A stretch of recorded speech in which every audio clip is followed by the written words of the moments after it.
Hello.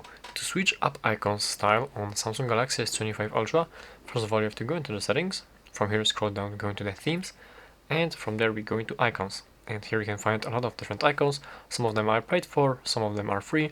And to take a look at the free icons, you have to press this tab right here on top and filter all the free icons. And as you can see, here are all the free icons available, as you can see.